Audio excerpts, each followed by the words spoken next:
Անգամ էլ վերանորոգման եմ մոտեցրել iPhone 16 Pro Max, այսպիսի կոտրված վիճակ, ձեռքից ընկել է ու կոտրվել է էկրանը, այստեղ ռամկայից փախել է, սա ևս պետք է ուղենք, այստեղ արանքները այսենց հայտնվ է, սա ես որ սա ուղենք, արդեն սա ևս կընկնի իր տեղը, խոսքով պետք է փոխարինվի էկրանը օրիգինալ տարբերակով և ուղղվի կորպուսը, այս կոտրվածքը, ինչ սկսենք։ Այստեղ անմիջապես նկատելի է, որ այստեղից կորպուսը կոտրված է, ահա ճաքը, սա պետք է կպցնենք իր տեղը, որպեսզի այս արանքը կորի, դաժան աշխատանքը, բայց մենք կարողանում ենք անել, որպեսզի հաճախորդը ավելի գումար չծախսի կորպուսը փոխարինելու վրա։ Անում ենք կորպուսի վրայից կոտրված էկրանը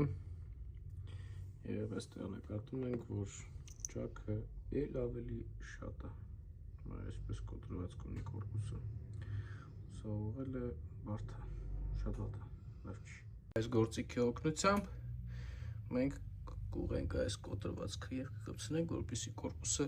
իդեալական լինի։ Եվ այսպես կոտրվածքը վերականգնեցինք, որպեսզի չերևա, որ կոտրված է եղել, մնաց մաքրենք հին պրակլեյկաները, փակցնենք նորը և տեղադրենք նոր էկրանը։ Լավ, ստացվել է, ձեզ գրեք կոմենտում։ Կորպուսի պրակլեյկան իդեալական մաքրում ենք, որպեսզի նոր պրակլեյկան փակցնենք և ապակին իդեալական նստի իր տեղում և մաքրել ենք էկրանի պրակլեյկաները լրիվ իդեալական, ընդհանրապես մնացորդներ չկան, կփակցնենք ևս նոր պրակլեյկա, որպեսզի հեռախոսը մաքսիմում լինի գերմենթիկ և ամուր։ Դիմացի էկրանի պրակլեյկան և ետնամասի ապակի պրակլեյկան վերականգնեցինք, մնաց հավաքենք։ Նաև ներքին վիճակը իդեալական, փակում ենք ետնամասի ապակին և անցնում էկրանին։ Եվ կորպուսը ուղղեցինք, էկրանը փոխարինեցինք օրիգինալ տարբերակով, ետնապակին փակցրեցինք իր տեղում, ամեն ինչ գեղեցիկ, ամեն ինչ իդեալական, էլ արանքներ չկան, այս վերևի հատվածներում ինչպես տեսնում եք, գեղեցիկ է ամեն ինչ։ Վերջ։